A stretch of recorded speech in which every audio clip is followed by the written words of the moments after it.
Estamos haciendo una reflexión alrededor del texto bíblico que nos confirma el hecho de la cruz. La Biblia tiene un contenido alrededor de la cruz enorme y para nosotros, decíamos, es el mensaje central de la revelación que ha recibido la Iglesia. La cruz define las posibilidades de la vida nuestra en este mundo. Y la cruz nos muestra de cuerpo entero todo el programa de Dios con nosotros los seres humanos. Y especialmente nos revela la actitud de un hombre claro en su entendimiento del propósito de Dios, un hombre que interpretó la voluntad de Dios de manera ideal, un hombre que descubrió el significado de vivir en este mundo totalmente regido por las razones divinas. Y en su revelación, en la claridad que alcanzó, él se dio cuenta que la obediencia a Dios, como lo enseñan los profetas, es incondicional. Es algo que se debe hacer en todas las circunstancias y sometido a las pruebas extremas, que según lo mencionábamos nosotros ayer, podemos identificarlo como una cruz, la vida de un hombre que se enfrenta a todas las contradicciones,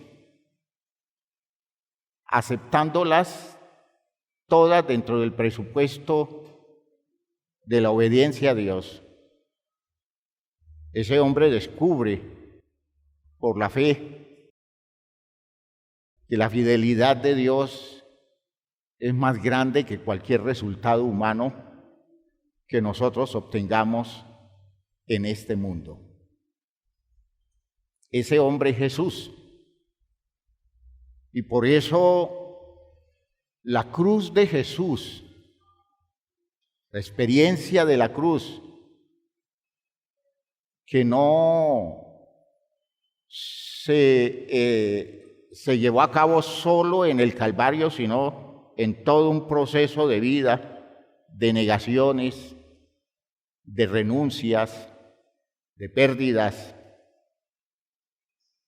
casi con las condiciones de la vida de un ser humano fracasado, porque cuando alguien ve el proceso de la vida de Jesús, la primera conclusión que saca es que ese hombre fracasó, ya fracasó en la vida, a pesar de que era tan inteligente, a pesar de sus habilidades racionales, era una persona con un conocimiento extraordinario, pero se echó en contra a todo el mundo y terminó muy mal.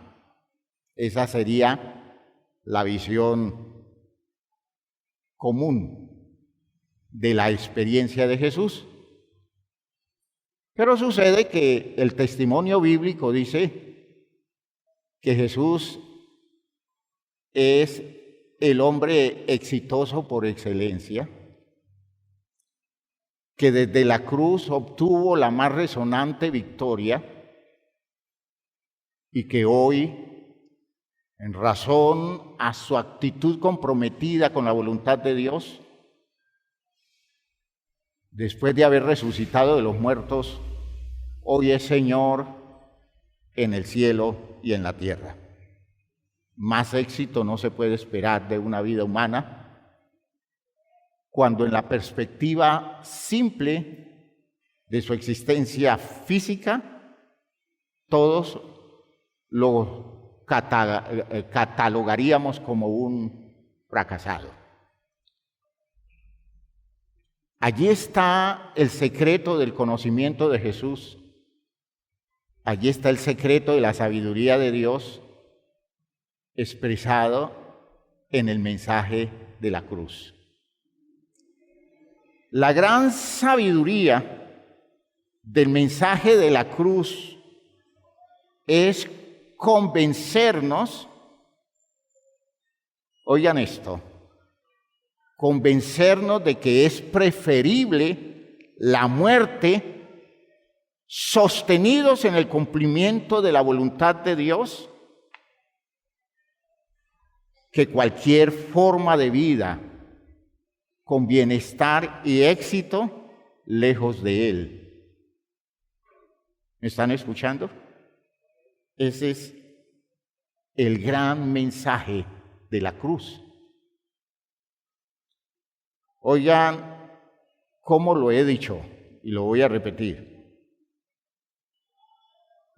La sabiduría de ese mensaje, el de la cruz, es convencernos de que es preferible la muerte sostenidos en el cumplimiento de la voluntad de Dios que cualquier forma de vida con bienestar y con éxito, pero lejos de Dios.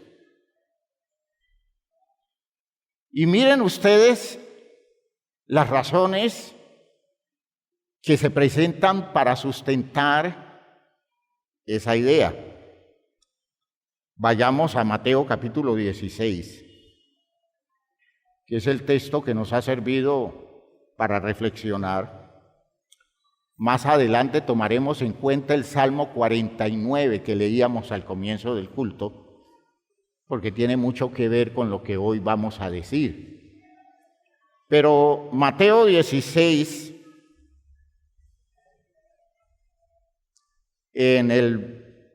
a partir del versículo 21, se encuentra resumido en los términos del Evangelio el gran mensaje de la cruz, el gran mensaje que terminó por confirmar la victoria de un hombre que es crucificado en razón al juicio humano que se le hizo, en razón al desprecio de que fue objeto por su postura honesta delante de Dios, por su limpieza, por su rectitud. Jesús no muere para cumplir ningún destino. Entiendan, Jesús no muere porque tenía que morir. Jesús muere porque los hombres no lo resistieron, no lo soportaron. Jesús muere porque su manera limpia y recta de tomar la vida, su forma de confrontar la mentira y el error, su actitud de obediencia a Dios contra la voluntad de todos los sistemas existentes en aquel entonces, contra la voluntad de la familia, contra la voluntad de la religión, como se manejaba en aquel entonces, contra la voluntad del Estado, el gobierno de un rey de los judíos, contra la voluntad de la potencia del mundo que gobernaba todo el mundo en aquel entonces, contra la voluntad de Roma. Él se enfrentó a todo eso por obedecer a Dios. Y desde el punto de vista humano no salió bien librado. Terminó en una cruz. Vean ustedes. Ese hombre muere porque los hombres no resisten, no soportan, no aceptan. Y aquí no tiene que ver nada el hecho de los sistemas humanos, porque todos son iguales. Todos los sistemas humanos establecidos como programas de intereses humanos en este mundo resisten todas las propuestas divinas, porque la propuesta divina demanda el cumplimiento y el respeto al derecho de todo el mundo, la dignificación de toda persona humana, y los sistemas humanos no hacen eso. ¿Ya? De modo que a Jesús lo matamos nosotros, a Jesús no lo mató Dios, a Jesús no lo mató el ser el Cristo, ¿ya? A Jesús lo matamos nosotros. Y llegó el momento en que Jesús entendió que si Él no cambiaba de posición, que si Él no replanteaba su vida, se iba a morir, lo iban a matar. Y llegó el momento en que Jesús, hermanos míos, entendió que ya no había vuelta atrás y que se iba a morir. Comprendió que entonces la voluntad de Dios, en su obediencia a esa voluntad de Dios, es decir, su decisión de enfrentar todo lo que no fuera conforme a la voluntad de Dios, ya lo había condenado. Y entendió que en el programa de Dios, Dios no podía hacer nada. Y ese es uno de los puntos grandiosos de la experiencia del Calvario. Dios no podía hacer nada. Digo, no podía. Y eso es imposible. Que uno diga que hay cosas que Dios no puede hacer. Y que Dios no pueda salvar a su Hijo. ¿Por qué? Porque su Hijo está expuesto a todas las condiciones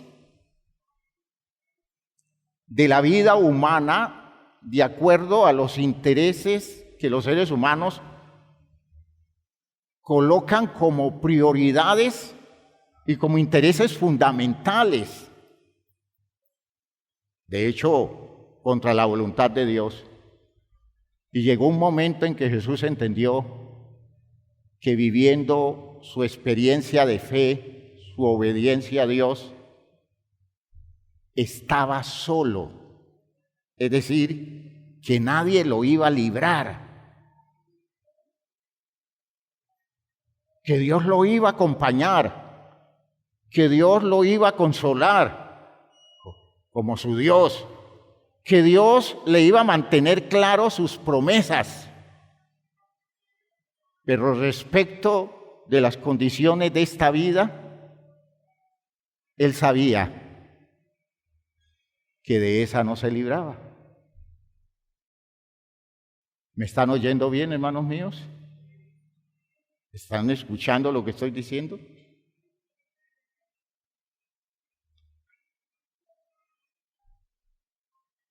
Son claridades. Como puede llegar la claridad un momento a la vida suya en que usted tenga una enfermedad y usted descubra que Dios no lo va a sanar. y que se va a morir de eso. De hecho, esa revelación es maravillosa. Pues usted dice, Dios es todopoderoso, Dios me puede sanar. Y Dios dice, no. ¿Por qué? Porque dentro de los presupuestos válidos, legales, rectos, justos, Dios descubre que no hay forma de hacer algo y se tiene que morir. Porque de hecho está establecido que nos tenemos que morir. ¿Me están oyendo bien? ¿Sí me están oyendo bien? Y a veces la enfermedad es una cosa fea. Y uno entiende que hay enfermedades que producen inmensos dolores. Y Dios nos ama, pero Dios no hace nada. A veces entendemos que Dios sí, dentro de lo posible, puede quitar el dolor, pero no siempre sucede. Porque es que nosotros siempre elaboramos la idea de que para Dios nada es imposible, para Dios todo es posible, y entonces consideramos que es obligación que las cosas en relación con nosotros se tengan que dar como a nosotros nos resulte más cómodos. Y sucede que no. Y entonces aparece una cruz en el camino de la vida nuestra, que Dios no ha quitado,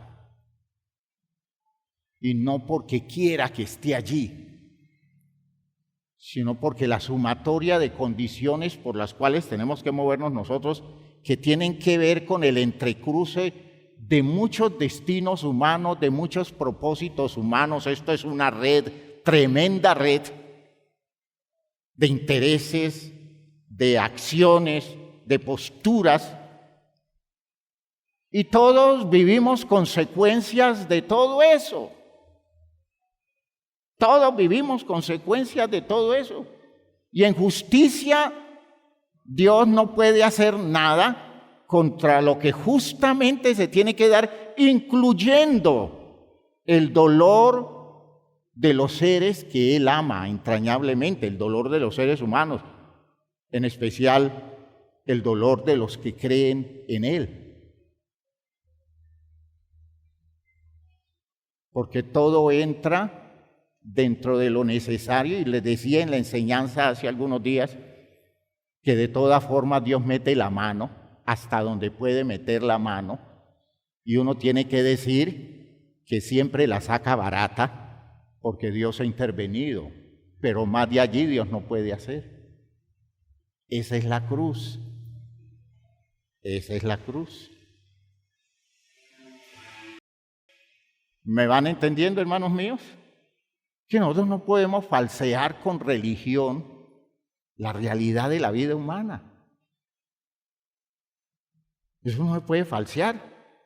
Nosotros no podemos acomodar mediante una ilusión religiosa, acomodar los hechos circunstanciales que se allegan a la vida nuestra y que se convierten en necesidades existenciales, porque el destino nuestro o nuestra existencia se cruza en medio de una cantidad de cosas y vamos descubriendo que llega el día en que vivimos una experiencia que la Biblia lo define como una cruz. Es decir, cosas que no son gratas y tenemos que aceptarlas. Pero ¿qué es lo que dice la sabiduría de el mensaje de la cruz? El mensaje de la cruz lo que nos dice es que si eso llega a suceder, es preferible la muerte. Oigan, es preferible la muerte, sostenidos en el cumplimiento de la voluntad de Dios, que escoger yo una forma de vida con bienestar y éxito, pero lejos de Dios. Y eso fue lo que eligió Jesús. ¿Y cuál es el porqué de eso? Primero, porque cualquier forma de vida en este mundo es temporal, hermanos. Y eso es lo que a veces no entendemos, sobre todo cuando nos está yendo bien. Cuando nos está yendo mal, a veces sentimos que si la muerte llega, llega a tiempo. Pero cuando nos está yendo bien, nosotros queremos perpetuar el éxito. Pero cualquier forma de vida aquí es temporal. Nada de lo que aquí tenemos o aquí logramos va más allá de la muerte. Una verdad de acuño, ¿ya? Es una cosa que está definida como se definen las caras de una moneda. Eso es acuñar, ¿no? Verdad de acuño, como se hacen las monedas, se acuñan. Y eso aparece allí, permanece allí todo el tiempo. Y es una cosa que no se le puede cambiar. Y es que no importa lo que hagamos aquí, todo se queda aquí. ¿Ve? Ese es principio de la existencia innegable. Y por eso en el texto de Mateo 16, en el versículo 26, se presenta uno de los grandes principios que definen las posturas válidas de la doctrina de la cruz. Dice Jesús, enseñándole a sus discípulos, ¿de qué les serviría? Voy a leer la versión de la Biblia latinoamericana. ¿De qué le serviría a uno ganar el mundo entero si se destruye a sí mismo? ¿Ve? ¿Qué logro si conquisto todo el mundo? Dice Reina Valera, pero pierdo mi alma. Es decir, me pierdo buscando la solución de mis necesidades, creyendo que con eso sostengo la vida, cuando nada de lo que haga va a lograr sostener la vida. ¿Por qué? Porque me voy a morir. No importa lo que haga, no importa lo que gane, no importa los seguros que tenga, no importa los programas médicos que tenga, no importa que tenga acceso a las tecnologías más avanzadas que usa la medicina, me voy a morir, me voy a morir. Por eso dice el texto, ¿de qué le serviría a uno ganar el mundo entero si se destruye a sí mismo? ¿Qué dará para rescatarse a sí mismo? ¿Cómo hago yo para rescatar en el día a día, en mis logros, con mis éxitos, rescatarme del día de la muerte? ¿Qué hago yo? ¿Cómo lo hago? ¿Qué tengo que conseguir? Si todos mis esfuerzos lo único que hacen es agotarme la vida, porque tarde o temprano me voy, y a veces más temprano que tarde, porque desgasto todas las energías de mi vida en el afán de tener cosas, creyendo que eso es mucho logro, y al final lo único que he hecho es acelerar mi muerte. Por esa manera tonta de vivir que tengo, asumiendo posturas que van contra la vida, buscando mejorar las condiciones de la vida. Fíjense que esas son las condiciones absurdas que la sabiduría de la cruz nos muestra. ¿Ya? Todos nuestros esfuerzos por prolongar la vida, no importa lo que invirtamos. Y de hecho no es malo el esfuerzo, hermanos. Y no es malo los logros del conocimiento, y no es malo el avance de la medicina, y no es malo que hoy tengamos una expectativa de vida mayor que hace 20, 30 o 50 años. No es malo. Eso es una bendición, pero es una bendición relativa, porque con eso nosotros no estamos logrando resolver lo que de fondo es lo que nos acosa. Y es que llegue el día en que nos tenemos que ir de este mundo y nada de lo que hemos hecho va a evitarlo.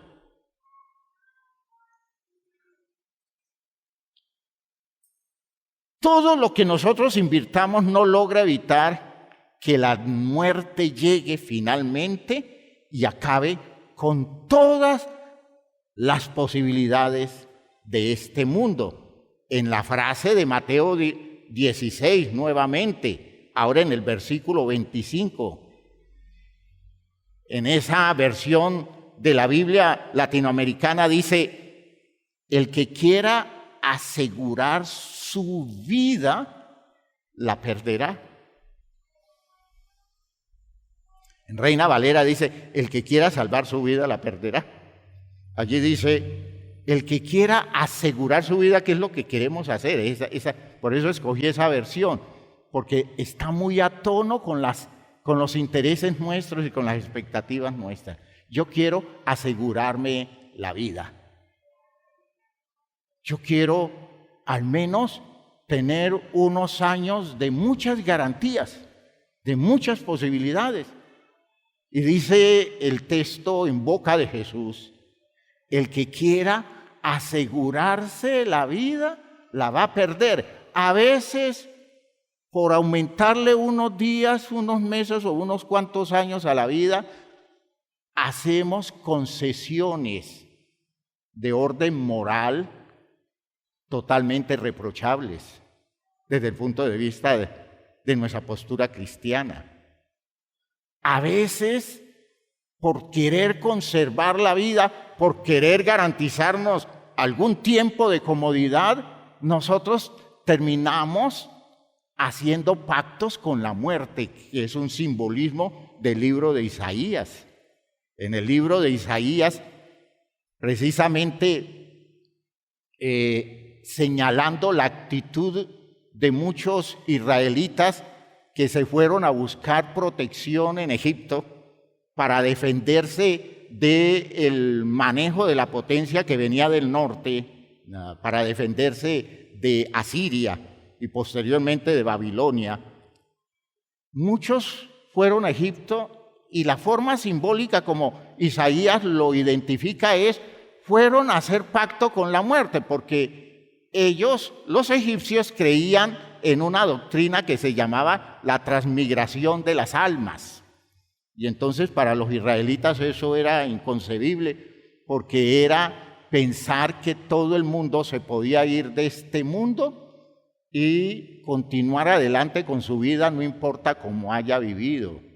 Y sucede que el sentido moral israelita dice: eso no es cierto. Y entonces dice Isaías: ese pacto que han hecho con Faraón, ese pacto que han hecho con la muerte, les será anulado. ¿Por qué? Porque nadie hace pactos con la muerte. ¿Ya? Nadie puede evitar morirse. Nadie, por mucha protección que busque, nadie, por mucho vínculo que establezca con los poderosos de este mundo, puede lograr establecer su vida en este mundo un tiempo mayor que el que por estadística o por realidad puede alcanzar, porque tarde o temprano se va a morir. Tremendo eso, ¿no? Tremendo eso.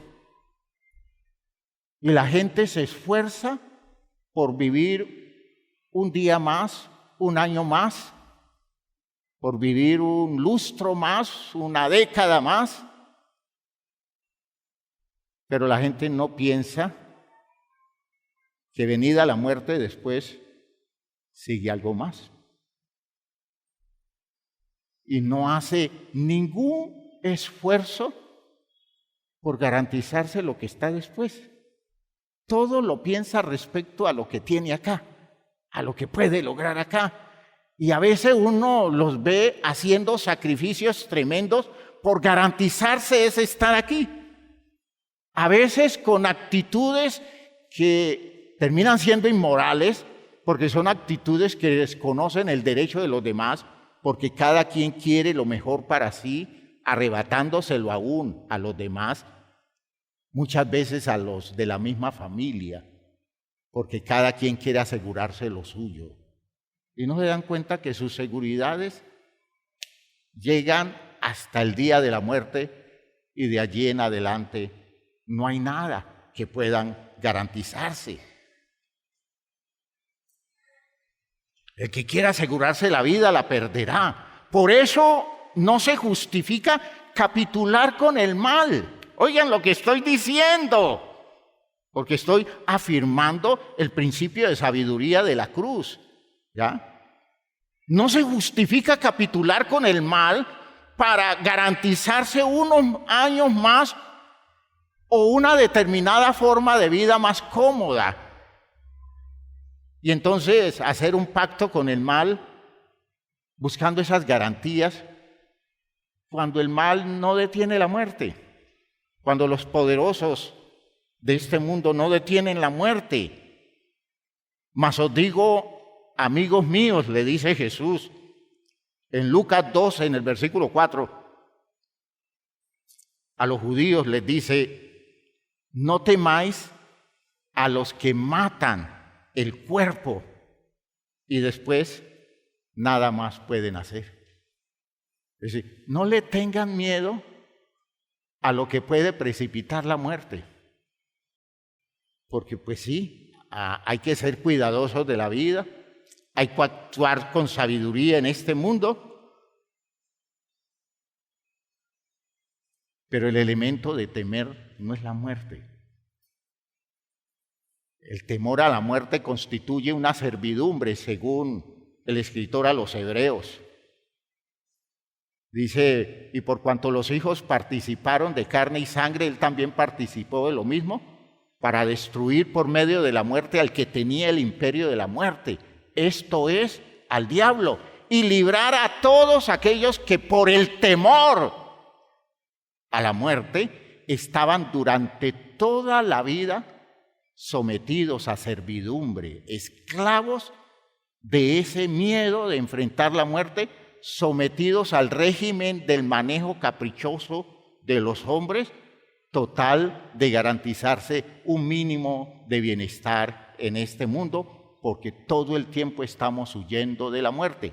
Y no es que busquemos la muerte, pero el principio de la sabiduría de la cruz dice que a la muerte no hay que temerle. ¿Están oyendo lo que estoy diciendo? Pues nadie va a buscar la muerte si es sano, si tiene una mente sana, si no tiene un problema de enfermedad mental severo, pues nadie va a querer encontrar la muerte y nadie la va a buscar. Pero el principio dice que si usted vive con miedo a la muerte, se vuelve esclavo. Y termina estableciendo pacto con el que le garantiza cualquier cosa, pensando en evitar que la muerte llegue, y no se da cuenta que el único que puede garantizarnos algo mejor frente a la muerte es Dios. Escuchen lo que estoy diciendo. Pues eso tiene que ver con nuestra mentalidad de personas que tienen posturas cristianas establecidas sobre bases sólidas. Yo no sé en este resto de años quiénes podemos morirnos, quiénes se van a morir. De pronto yo, de pronto ustedes, cualquiera de ustedes. ¿Y qué sentido de realidad tiene la posición suya en este mundo para entender que si eso llega, hay que asumirlo no como una cosa fatal, sino como una condición que necesariamente algún día tendríamos que enfrentar. ¿Ven ustedes? Esa idea de tenerle miedo a los que nos quitan el derecho a la vida y volvernos esclavos de sus manejos y convertirnos en sus seguidores para garantizar la sobrevivencia. Y le damos la espalda al único que no solamente nos puede conservar la vida, sino garantizarnos lo que sigue más allá. Esa sabiduría no la tenemos, porque no vivimos de acuerdo a esa sabiduría. Nuestra manera de vivir es una manera elemental de interpretación. Nosotros no queremos perder nada. Cuando alguien nos amenaza con dejarnos solos, nosotros capitulamos fácil. Aceptamos las condiciones que nos colocan. Y hasta aceptamos darle la espalda a Dios por garantizarnos la compañía de la gente, no dándonos cuenta que ninguno de ellos podrá negociar nuestra liberación de la muerte, porque por mucho que nos den de compañía, el día que nos tengamos que ir, ellos no nos van a retener. ¿Me están oyendo bien, hermanos míos? Pero estamos, hermanos, negociando con todo el mundo y jugándole a todos los intereses, total de estar bien, total de no morirnos, total de que no nos quiten el sabor agradable de la existencia. Cuando sabemos que eso tarde o temprano se va a ir. En el texto del Salmo 49, Salmo 49, que leíamos al comienzo del culto.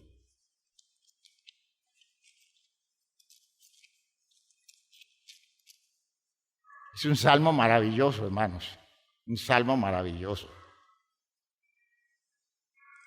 Es una especie de mensaje en proverbio. Habla el versículo 4 de que él está enseñando un proverbio y declarando con el arpa un enigma, un gran enigma. ¿Y cuál es el enigma? El enigma es ¿qué garantiza la vida de un ser humano en este mundo? Y por eso en el Salmo 49,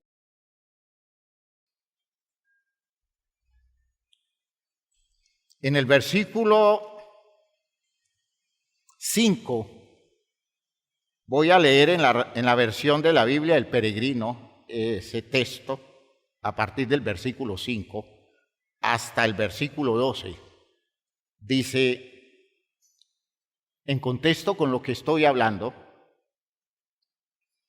¿por qué he de temer los días aciagos cuando criminales me cercan para derribarme, que confían en sus riquezas y se jactan de sus inmensas fortunas, si ninguno puede librarse y pagar a Dios su rescate?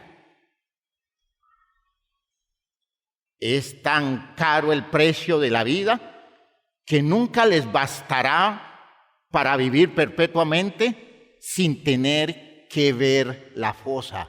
Ellos también se mueren, es lo que está diciendo el texto. Mira, los doctores mueren lo mismo que perecen ignorantes y necios y legan sus riquezas a extraños. El sepulcro es su morada perpetua, su habitación por generaciones, aunque hayan dado su nombre a sus tierras, o dice la versión del peregrino, a sus países. Tierras que reciben el nombre de hombres grandes, importantes, aprestigiados y ricos.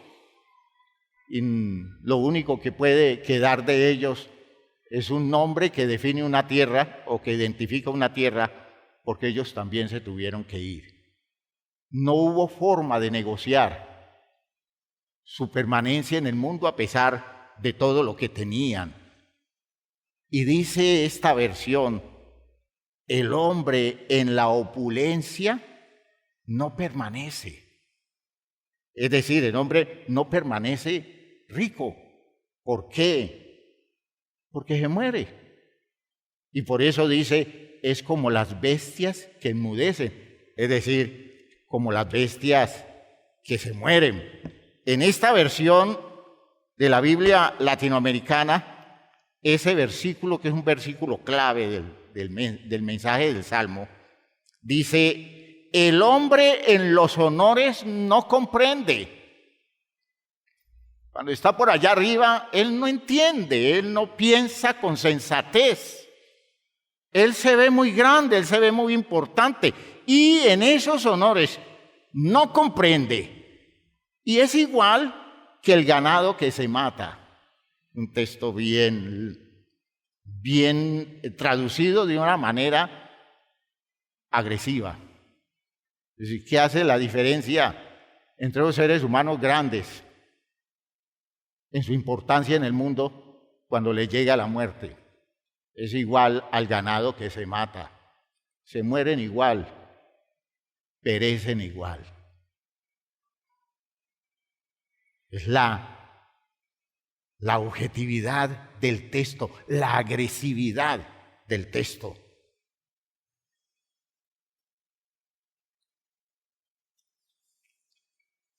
La alternativa sabia es entender que hay que vivir todo el tiempo pendiente de las razones de Dios. Esa es la sabiduría de la cruz, la sabiduría de Jesús. Si es posible, pasa de mí esta copa, pero no sea como yo quiero, sino conforme a tu voluntad. Yo no quiero que se den las cosas como me gustaría que se dieran, pero colocarme lejos de ti. Yo quiero que siempre mi vida esté regida por tu voluntad, aunque no sea exactamente lo que yo quiero. Aleluya. Dice que esa es la alternativa, vivir todo el tiempo pendiente de las razones de Dios, obedeciendo a su voluntad, porque el presupuesto que Dios le ha hecho a la vida nuestra es eterno. Dios no presupuestó su vida para 20, ni 50, ni 80, ni 100, ni 200 años, ni 1000 años. Dios presupuestó su vida para una eternidad. Y una vida presupuestada para una eternidad. Si en 20 o 30 años acontecen cosas feas, ¿qué tienen que ver 20 o 30 años con una eternidad? Si yo me atengo al presupuesto de Dios, Dios lleva mi vida al cumplimiento del ideal de Él, que es lo mejor que puede haber para mí. Gloria a Dios. Escuchen lo que estoy diciendo.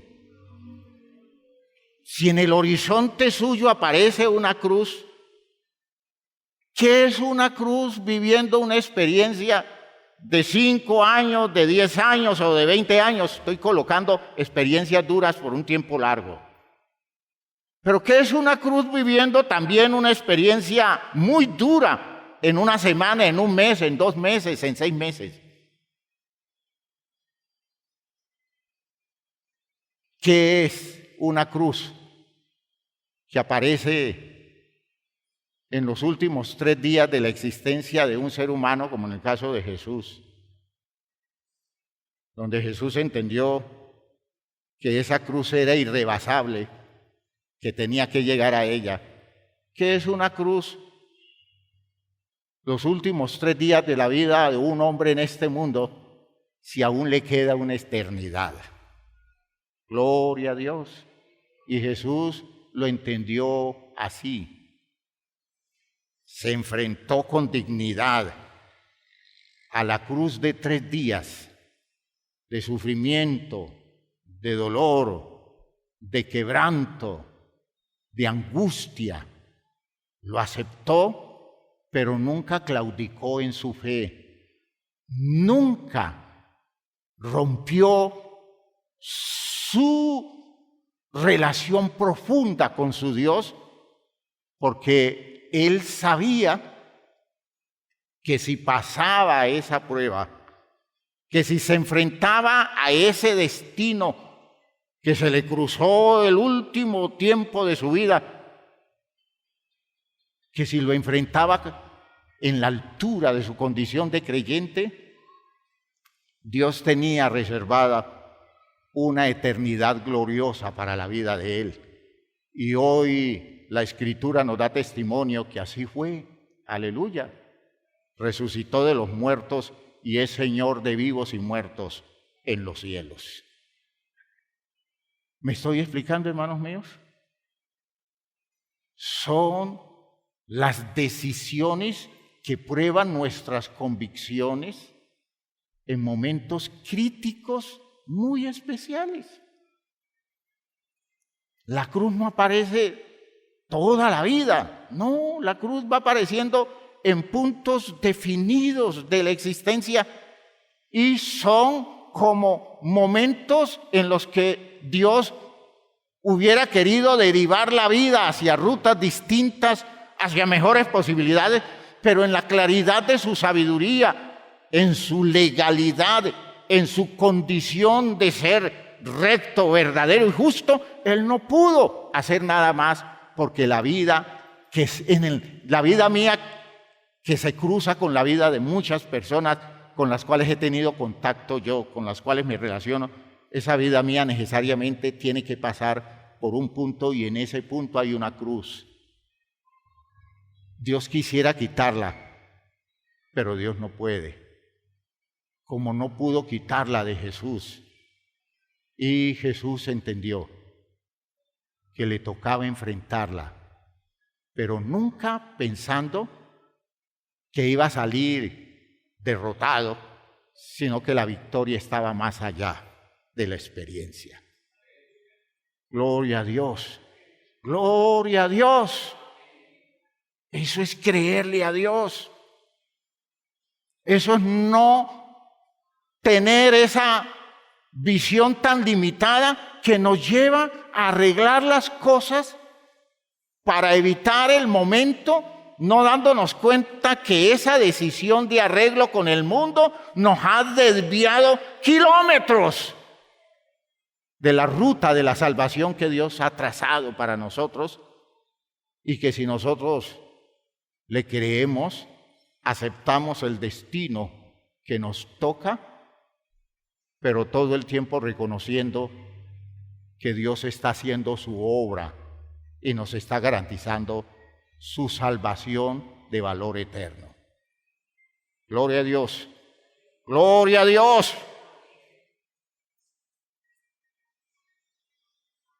La vida, hermanos míos, la muerte finaliza todas las posibilidades de este mundo, pero no puede impedir el sentido eterno de nuestra vida, que está en las manos de Dios y se justifica solo por sus razones.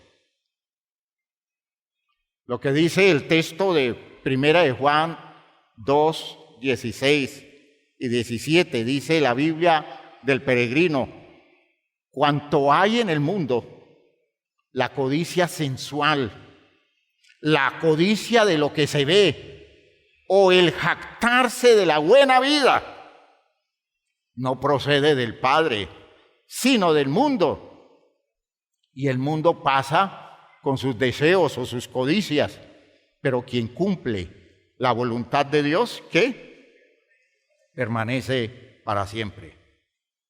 Por eso, hermanos míos, el único negocio válido que sustenta las posibilidades de nuestra vida en sus garantías absolutas es moverse todo el tiempo dentro de las razones que Dios da para la vida.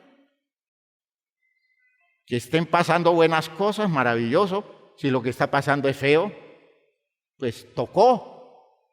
Pero le sigo fiel a Dios. Le sigo fiel a Dios. ¿Por qué?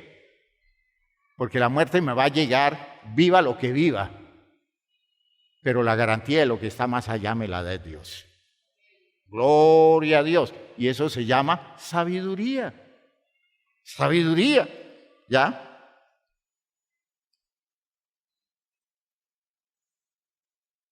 Es la obediencia en la tierra a las normas que rigen la eternidad. ¿Cuáles son las normas que rigen la eternidad? Los mandamientos de Dios. Dios no da mandamientos para la tierra distintos de los mandamientos para el cielo. Cuando usted obedece los mandamientos de Dios aquí en la tierra, está obedeciendo la norma eterna de Dios.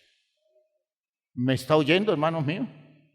Los cielos se rigen por los mismos mandamientos y la gloria de Dios se mueve en medio de un territorio donde sus principios, sus normas, sus leyes se cumplen.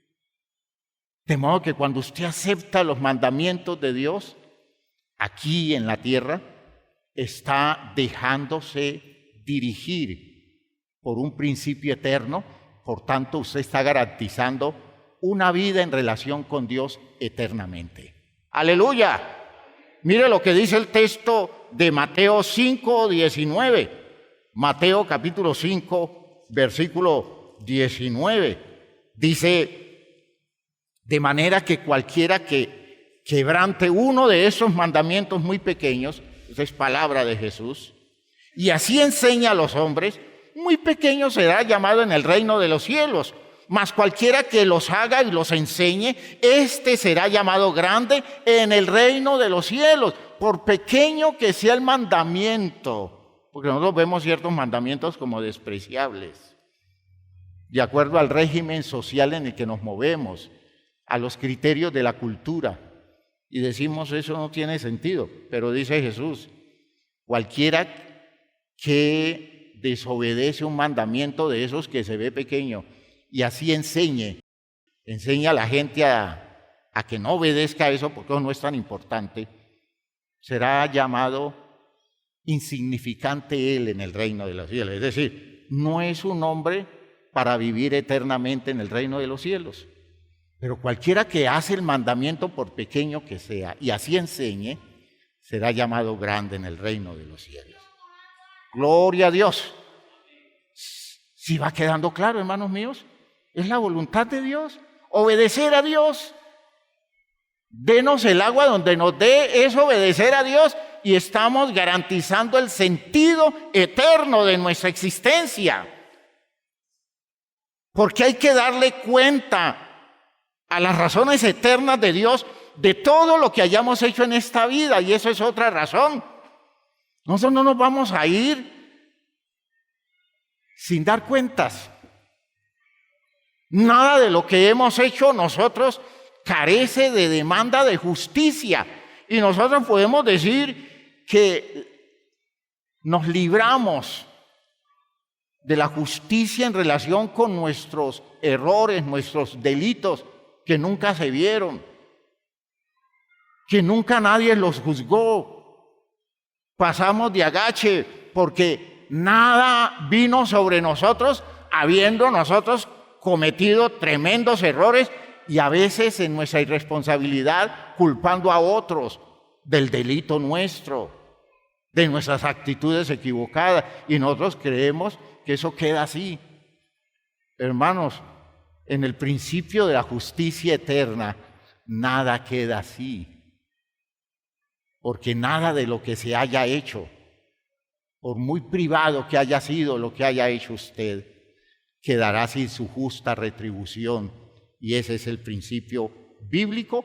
O usted se acoge a la gracia de Dios, que le da el perdón y lo lleva a replantearse absolutamente su vida. ¿Me está oyendo?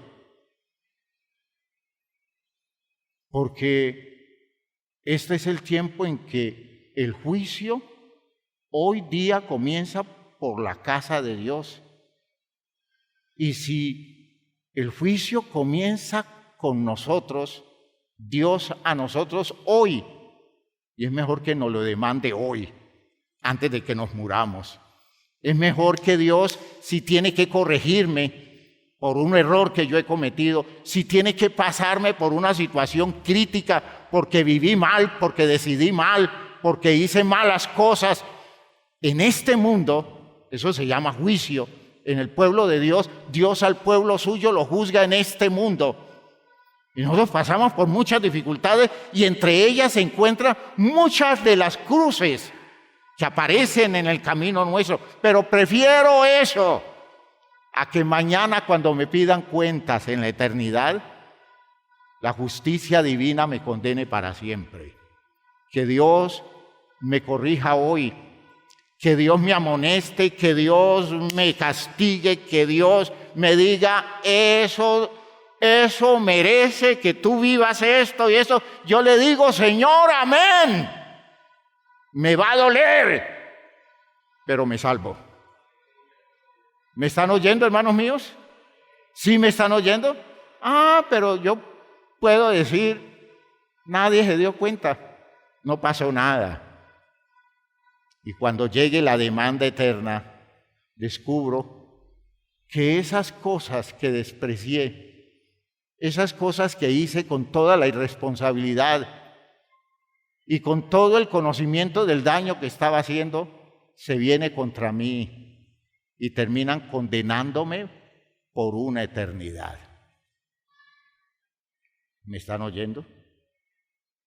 Porque es necesario que todos compadezcamos, dice segunda a los Corintios en el capítulo 5, versículo 10, que todos compadezcamos ante el tribunal de Cristo para que demos cuenta de todo lo que hayamos hecho mientras estábamos en el cuerpo.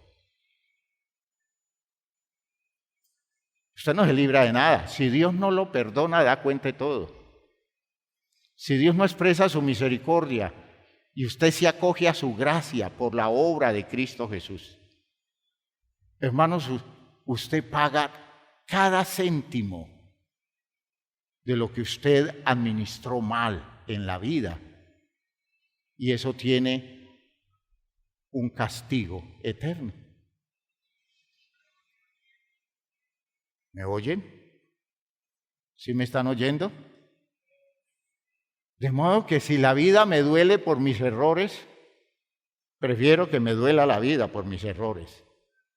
Si por mis errores aparece una cruz en mi camino, prefiero esa cruz.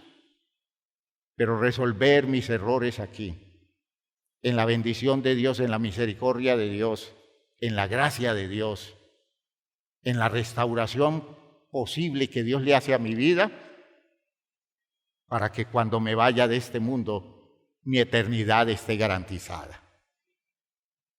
¿Me está oyendo? Esa es la sabiduría de la cruz.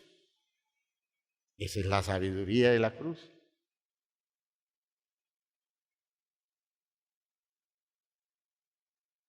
Si el juicio comienza con los hijos de Dios, dice el apóstol Pedro, ¿dónde aparecerá el impío y el pecador? ¿Dónde aparecerá cuando le llegue el juicio? Cuando la demanda eterna de Dios se dé sobre su vida, ¿dónde va a aparecer? ¿Qué lugar habrá para él? ¿Qué territorio le corresponderá en la eternidad? Por eso bienvenido juicio de Dios mientras estamos aquí, porque ese juicio hoy es nuestra salvación. Eso que les he venido diciendo, de que pasamos por cosas muy duras, muchas de ellas cosechas nuestras, eso es inequívoco. Y allí Dios nos está salvando. Pero ¿cuántas veces un hombre justo pasa por experiencias horribles generadas por otros? Y sin embargo el justo dice, no me importa. Si es la maldad de ellos lo que ocasiona mi dolor, mi sufrimiento, no me importa. Total es que yo sigo regido por las razones eternas de mi Dios, porque ellos no le van a quitar a mi vida la salvación, haciéndome reaccionar a su maldad. Hagan lo que hagan, yo les sigo siendo fiel a Dios. Allá ellos con Dios, y yo garantizo mi salvación en Dios. ¿Va quedando claro, hermanos míos? Ese cuento suyo es que me hicieron tantas cosas que por eso yo he hecho esto y lo otro. Hermanos míos, ¿cómo así? ¿No entiende el mensaje de la cruz? ¿No entiende que eso no importa?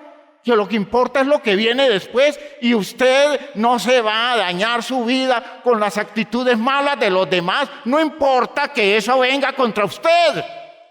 Esa es la tentación.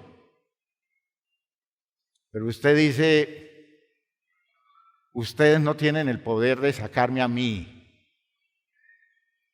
de mi visión eterna, de mi programa eterno con Dios, de modo que tienen todo el derecho a hacer lo que les da la gana, pero mi vida no está en sus manos, mi vida está en las manos de mi Dios. Espero que vaya quedando claro, ¿sí? Que vaya quedando claro todo esto. Al final, esas son las razones eternas a las que debemos temer. No teman a los que matan al cuerpo, pero después nada más pueden hacer. Esas son las cosas que debemos temer. ¿Ya?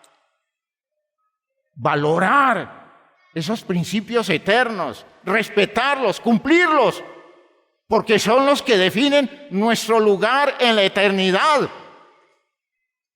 No teman los que matan el cuerpo, teman a aquel que puede condenar eternamente. Aleluya.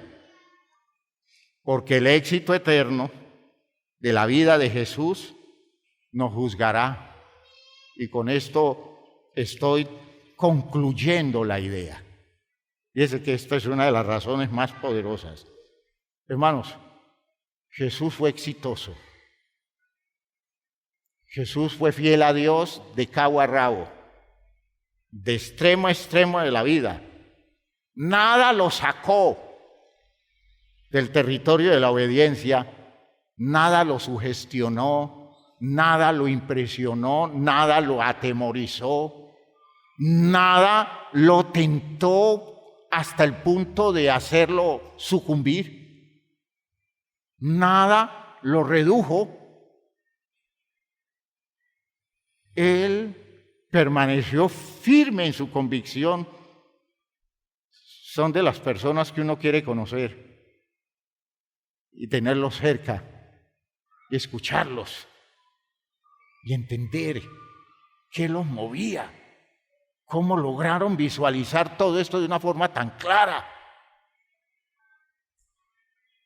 De modo que cuando venga el juicio, hermano, nosotros vamos a ser juzgados por el éxito de Jesús, porque Jesús es un hermano suyo. Jesús es un ser humano como usted.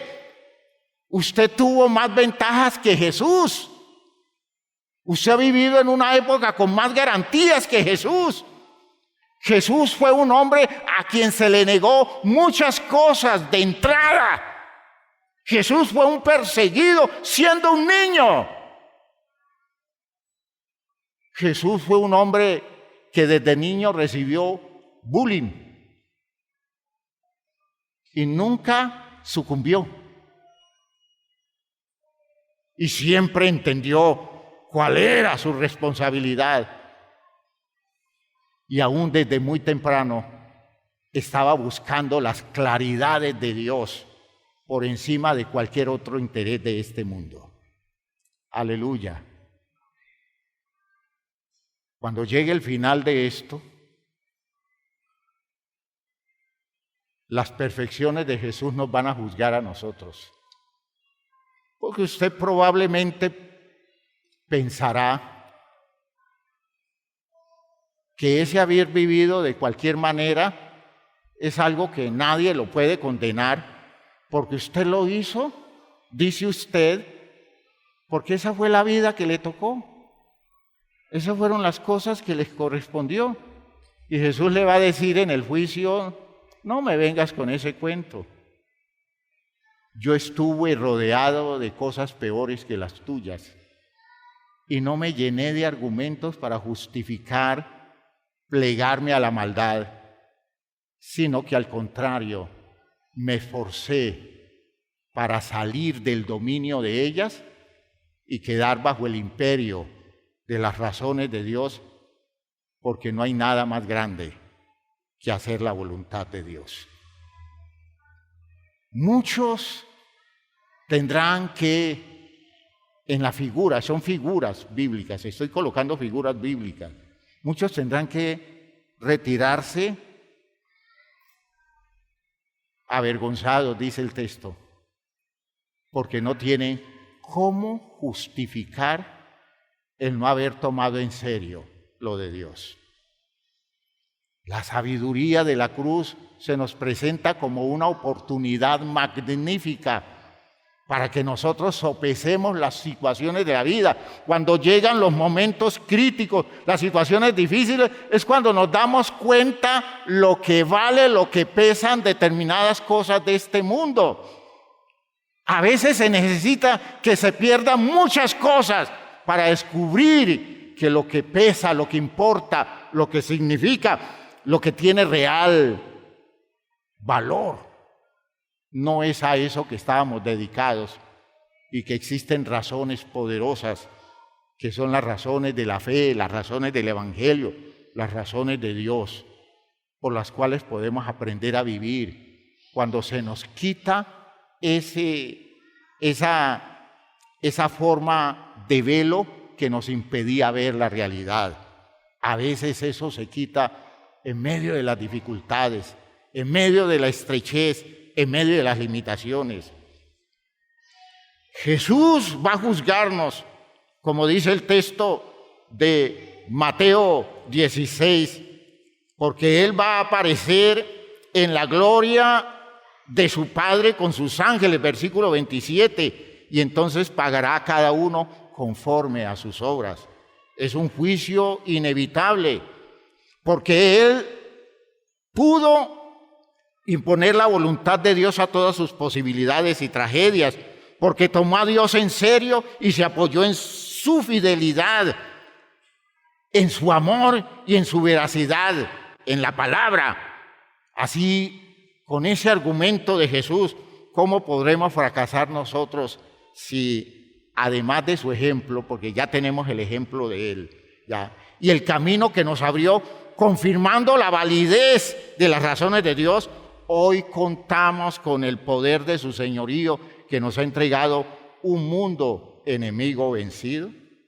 ¿Cómo va a fracasar usted si no solamente ya son las razones de Dios, sino la vida de Jesús y además el poder que tiene Jesús para someter todas las cosas debajo de sus pies y de esa forma darnos a nosotros oportunidad de vencer los más fieros enemigos que se nos puedan cruzar? Jesús le dijo a sus discípulos: ustedes no estén tan preocupados, no se afanen tanto, no se preocupen tanto. En el mundo van a tener aflicción, ustedes van a tener dificultades en el mundo, pero confíen, yo he vencido al mundo. Gloria a Dios, yo he vencido el mundo. No le tengan miedo al mundo, no se dejen amenazar y acobardar por el mundo. Cuando el mundo los agreda, cuando el mundo quiera de esa forma acobardarlos, mírenme a mí, que yo lo vencí y además tengo el poder para sostenerlos a ustedes, porque siendo yo el Señor, ellos no los pueden tocar a ustedes en el territorio de su fe. Gloria a Dios. ¿Se ha quedado claro, hermanos míos? Esa es la idea. La idea es que el mensaje de la cruz nos hace ver la vida desde esta perspectiva realista y objetiva. Es la sabiduría por excelencia, es aprender a apreciar cada suceso de la vida y todas sus oportunidades desde un sistema de valores que toma en cuenta la eternidad y no una posibilidad que solo garantiza bienestar de unos cuantos días, meses o años. Eso se acaba. Sigue la eternidad. Sigue la eternidad. Todo se acaba, sigue la eternidad. Usted es un profesional exitoso, eso se acaba, sigue la eternidad. Usted es un hombre de negocios que le está yendo bien, a veces no negocios tan claros, tan moralmente claros, pero usted se olvida que eso se acaba, sigue la eternidad. Usted es una persona que vive un ambiente social familiar muy bonito, todo el mundo lo quiere, todo el mundo lo aprecia, y a veces para no perder ese afecto y ese cuidado, usted acepta cosas que sabe que moralmente no son rectas. Se olvida que eso se acaba también. Los que tanto lo quieren se van a morir, algunos antes de usted. Probablemente usted se morirá antes que ellos, y allí termina todo con ellos, sigue una eternidad. ¿Se justifica que usted haya renunciado a su fe por eso? ¿Se justifica que usted renuncie a su fe por unos cuantos millones de ganancia en razón a hacer negocios truculentos, inmorales? ¿Se justifica que usted, huyendo de la escasez económica, usted termine aceptando el vínculo con personas de una vida moral licenciosa? ¿Se justifica que usted haga tanto esfuerzo por garantizarse unos cuantos años, sabiendo que nada va a lograr que se le aumente un segundo más a su vida, fuera del que tiene posibilidad de vivir usted, porque eso se le va a acabar? Y se justifica que usted haya abandonado con tanta irresponsabilidad el hecho de organizar su existencia con un sentido eterno, obedeciendo a Dios. Hermanos, eso es insensatez, eso es necedad. La cruz es más sabia. Aleluya. La cruz de Cristo es más sabia. Porque lo necio de Dios es más sabio que los hombres. Y lo débil de Dios es más fuerte que los hombres. Cosas que se ven como fracasos, cosas que se ven que no sirven, ajustados a la obediencia a Dios, hermanos, es nuestra garantía. Y es el tipo de vida que nosotros debemos escoger. Así que una cruz es el camino que se nos abre como oportunidad para que abramos los ojos a una justa apreciación de la vida y no quedarnos encerrados en el sinsentido del éxito temporal que obnubila, que impresiona, pero que no tiene ningún poder para la eternidad.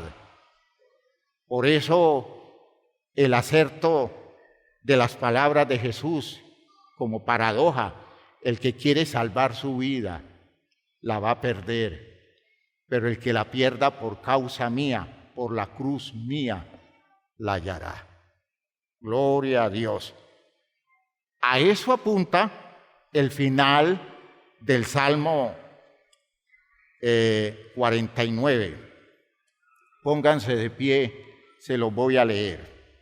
Final del Salmo 49.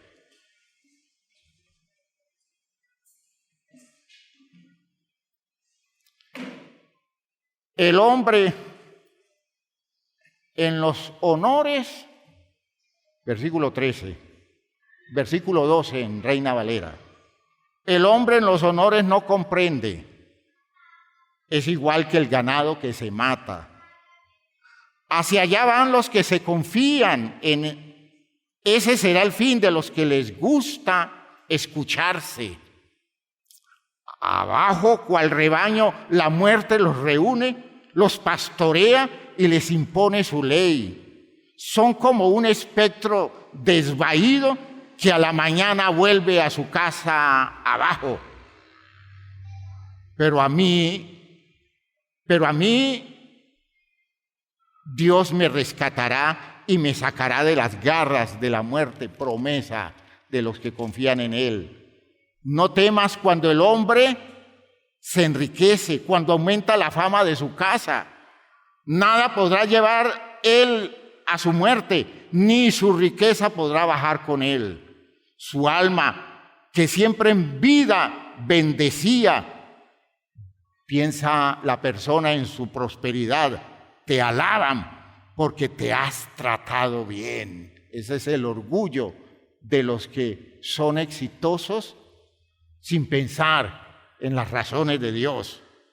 Irá a unirse con la raza de sus padres que jamás volverán a ver la luz. El hombre en los honores no comprende. No comprende. Es igual que el ganado que se mata. No confíe mucho en sus éxitos. Acepte la cruz de Cristo y replantee su vida a la luz de su contenido y entienda que no importa el destino que se le presente. En la celebración religiosa del tiempo de hoy se dice que hoy Jesús murió crucificado, la figura de la celebración. Y es un final terrible, pero hoy celebramos esa muerte. No sé su destino dónde lo lleve, pero cuando esté viviéndolo, si aparece esa cruz en la que usted es colocado, necesariamente contra su voluntad, contra su gusto, contra su deseo, si aparece esa cruz, apele a la confianza absoluta en su Dios y afírmese en sus razones y perfile toda su existencia en orden a la obediencia a Dios, aunque sea lo último que usted haga en este mundo. Es posible que por ser fiel a Dios le quiten sus cosas. Es posible que por ser fiel a Dios usted pierda sus derechos laborales. Es posible que por ser fiel a Dios hasta usted pierda su vida. Pero su fidelidad a Dios tiene la recompensa que otro no le puede dar. En el nombre del Señor, comprométase hoy, que ha entendido el mensaje de la sabiduría de la cruz, aceptar la vida que le corresponda, no importa por dónde se dé. ¿Por qué razón? Porque su vida se justifica en una eternidad, no en unos cuantos sucesos de este mundo. Y si usted ha entendido que debe hacer replanteamientos definitivos, porque hoy está entendiendo que su vida debe cambiarla radicalmente, tome decisiones. Esta noche tome decisiones. Y sea capaz de decirle al Señor, Señor, de pronto no tengo el valor suficiente en mí y necesito la fuerza de Cristo en mi vida. Pero hoy decido, con todos mis temores, decido seguirte fiel a ti, no importa por dónde se me dé la vida, porque no importa que haya una cruz en el camino, la voy a aceptar, pero no voy a renunciar jamás a tus razones. Y cuando aparezca eso en el horizonte, es una señal que mi vida está siendo probada y necesito tener claro tus razones para mantenerme fiel, porque quiero, como Cristo, llegar a tu gloria. Quiero, como Cristo, finalizar mi vida en tu presencia y que nada tenga que avergonzarme ni alejarme de ti, porque tu promesa es eterna y me acojo a tu promesa. Oremos en ese sentido. Si usted quiere tomar decisiones, tómelas. Levante sus manos al cielo y dígale al Señor: hoy tomo decisiones, hoy tomo decisiones, hoy voy a tomar mis decisiones. Oremos todos. Padre eterno, gracias, porque tu palabra ha llegado a nuestra vida. Hoy hemos entendido, Señor, que la cruz es parte de las posibilidades de nuestra existencia y que habrán condiciones de esa experiencia que van a ser llenas de contradicción respecto a las posibilidades del hombre en este mundo. Pero, Señor, ayúdanos a tener tan claro el propósito tuyo, el destino que tú nos abres, tu plan eterno y maravilloso. Ayúdanos a aclararlo tanto que nos acojamos a tu gracia y no torzamos las decisiones, sino que nos mantengamos firmes a tu palabra, en la obediencia a tu verdad, pensando que es la única garantía que tenemos para tener la victoria eterna que tanto anhelamos alcanzar. Bendice, Señor, el punto de decisión de cada uno de mis hermanos. Bendice, Señor, las posturas comprometidas de ellos en esta noche, Señor, que tú, mediante tu palabra, estás abriendo como posibilidad de claridad para la vida de todos nosotros. En el nombre de Jesucristo, declaro en victoria las posibilidades de mis hermanos, sus logros, sus éxitos de tipo espiritual, en medio de condiciones que van a ser difíciles, muchas de ellas, pero tú les darás la sabiduría para mantenerse firme a la fe en medio de todas las circunstancias, porque ellos están tomando decisiones en esta noche contigo, Señor, y dales claridad suficiente para que nunca claudiquen, para que nunca renuncien a ti y para que puedan mantenerse firmes en medio de todas las situaciones que tengan que enfrentar. Dale a cada uno la satisfacción de arribar a la eternidad y tener la garantía de contar con tu salvación eterna, Señor. En el nombre de Jesús. Amén, amén, amén. Aleluya.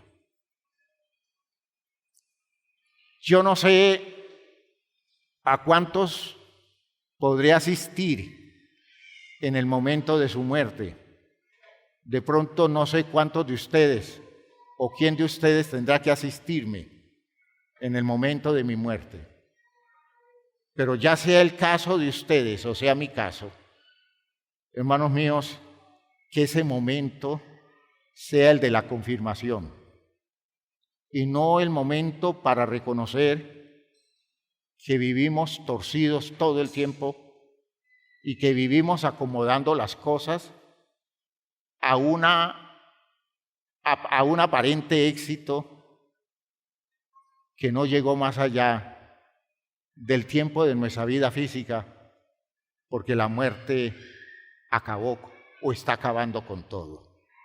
En el nombre del Señor los conmino para que si se sienten en pruebas o en dificultades, ustedes busquen la ayuda de la iglesia, pero no suelten su fe, no renuncien, porque eso tiene una garantía más grande que cualquier otra cosa de este mundo. Que Dios los bendiga a todos.